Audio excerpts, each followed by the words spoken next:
Hello, everybody. This is 2014 BC, number 5. Let's have fun with this. All right, part A, find the area. That's pretty straightforward. So what we're going to do here, we're going to have red border, and I don't want a middle. Can I get rid of that? Fill, no fill. I want no fill. No fill. I guess I could shade it. That will work. So to find the area,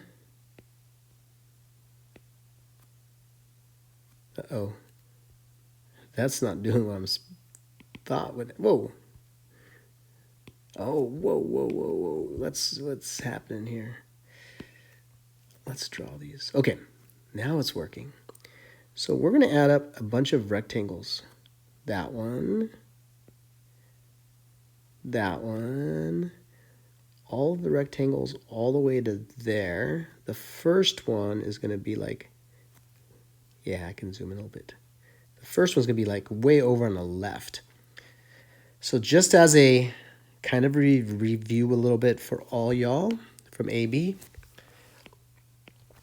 So we're going to add up all those areas. So integration adds up those areas. And we have to go from 0 to 1. But what's the area of a rectangle, those red rectangles? Well, that's going to be height times width. The width of each rectangle is going to be dx. So that width is dx, change in x. As you move left and right, x changes. So what's the height? Well, the height is from there to there. So h is going to be big Y minus small y. Well, here are our two equations. Let me color code these, hopefully. That is this line, and that is this curve.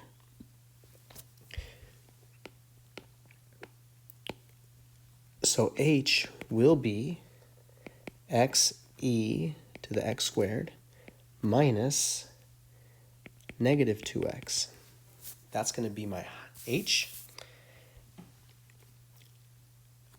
So to save space, I'm going to shift that way. Integral from 0 to 1, xe to the x squared. I'm going to separate this into two separate integrals because I already see something's about to happen here. It's going to minus and minus, that's going to become plus positive. So 2x dx from 0 to 1. So the left side has to be a u sub because I have a function in a function. So that thing there is going to become u. And to do side work, u is going to be x squared. Du will be 2x dx. Do I have a 2x dx? Now I do. So what's going to happen in this magical thing? The 2x dx here, that is going to be replaced with du. And then this x squared is going to be replaced with u. See that? See? And now this problem becomes pretty easy. Kinda. 1/2 the integral of e to the u du. I still have another problem which exists. Antiderivative x squared is, 2x is x squared. 0 to 1. All right, remember. Do you remember? Because we have x, that means these are values of x. Now we have u. I need to change those x's to u's.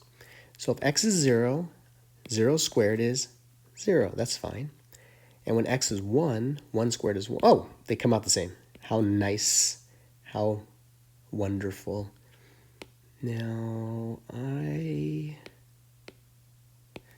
need to connect these. Antiderivative e to the u, I am my own grandpa. And it's going to be 1 squared minus 0 squared. So 1/2 e to the 1 minus e to the 0 plus 1, 1/2 e minus 1. Now, you could have stopped right here. You should stop there. If you so choose to continue because you are a foolish person, you would get this, which would get you this, which if you wanted to, you could rewrite it as e plus 1 over 2. I don't know why you would do that. Stop there. Stop there. That's mucho beautiful. That's a good place to stop if you were wise. Okay, you want the volume when you rotate it around -2. All right, let me erase all of this stuff here.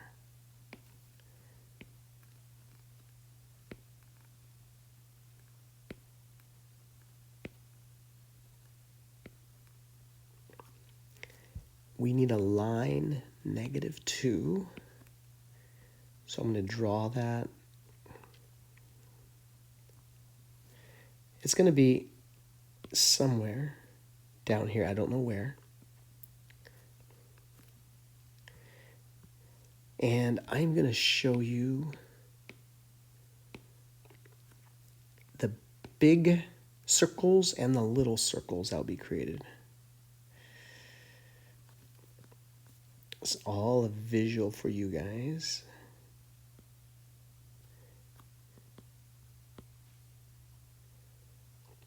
There's the big circles.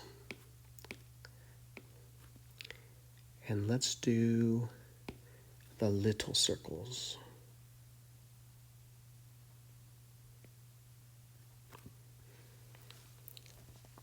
So for part B, we need the volume of the blue as you rotate it and you go from 0 to 1. And then the hollow part inside the green we need to subtract. So let me give you some more stuff. So that distance I will call big radius. I'm going to call it R1. And then this distance, I'm going to call that R2. So that's the radii of the circles. So we want to, for the volume of the blue parts, to get the volume of all those blue disks, it's going to be pi r squared. That's the area times the thickness dx, and you add them from 0 to 1. Then you're going to subtract all the green ones. So it's going to be pi r2 squared dx. So it's the area times the thickness. Pi r squared is the area of the circle. Dx is the thickness. Whenever you want volume, it's going to be the area of the shape times the thickness. So if you have a cross section, it's going to be the area of the shape of the cross section. If it's a square, it'll be side squared. If it's a triangle, it's 1/2 base times height. Whatever shape, you take the area of the shape times the thickness will get you volume. So that's generally how you do volumes. Now we're going to replace all of this with the actual values of r. R1 squared. So R1 is going to be, and I'm going to do this on the side for you to see here. It's still big Y minus small y. The big Y is simply our function. Our small y, here y is -2, minus -2. That's R1. R2, just some side work. It's still big Y minus small y. So big Y is this line here. And small y again is -2. So I'm going to punch all those. Okay, we don't have to solve. Oh, good. Do not evaluate. I am so happy. I was looking at this. I don't want to integrate those ugly numbers, but we don't have to. Okay. R1, it's going to be x e to the x squared. You could put minus negative 2, but I'm confident I'm able to do that. Minus 0 to 1, and it's going to be negative 2x plus 2 dx. Oh, forgot the pi squared, pi r squared. Done. Dunno. Finishto. That's part B. Part C. Let me erase all this stuff so you can see part C. See what's going on. Let me erase all this stuff here. Delete. And that line we don't need. Delete. Part C. We want the perimeter. The perimeter is. So we need this line, and that curve. So we'll call this L1, oopa. Let me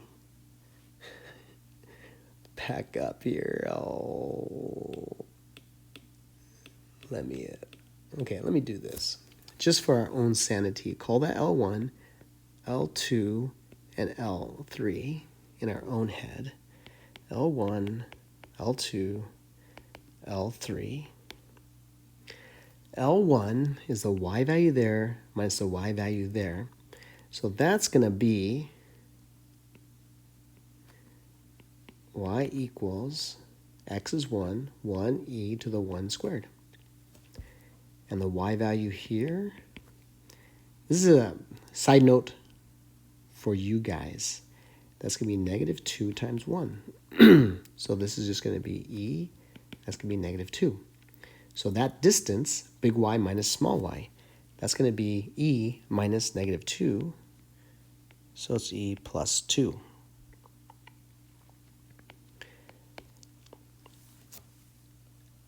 Let me see if we're doing this right. Okay, I think we should be good there. Then for L2, we're going to do Pythagorean theorem on that. So L2 is going to be the square root of this side squared. So this we found is, that distance there is negative 2. And this distance here is 1. Is that right? Something doesn't seem right here. Let me double check my work here. Y equals negative 2x. When x is 1, y is negative 2. Okay, the scales are off. Not wrong, they're just not the same. So that's going to be 1 squared plus 2 squared. So 5, radical 5. And then you need to know arc length formula. The length of L3. So if it's parametric, there's a different formula for parametric than there is for a regular function. You have to know the arc length of a regular function. The parametric, not going to be in there. So you have to know, you integrate from 0 to 1, and the square root of 1 plus the derivative squared. 1 plus, okay, we got to find the derivative of y. Y prime, it's a product rule. First times the derivative of the second. The derivative of the second is e to the box times the derivative of the box plus, oh no, I'm out of room. Derivative of the first, I'm out of room. That's 1 times the second. Okay, so I have to put all of that and square it. Yuck. Okay, so f prime squared, f prime would be x. You know what? Let me simplify that. You don't have to simplify this. You probably shouldn't, but I'm going to do it to make it fit nicely. 2x squared e to the x squared plus e to the x squared. So it's the derivative squared. That is my answer. Done. That's the perimeter. That's part C. That's it. Bye.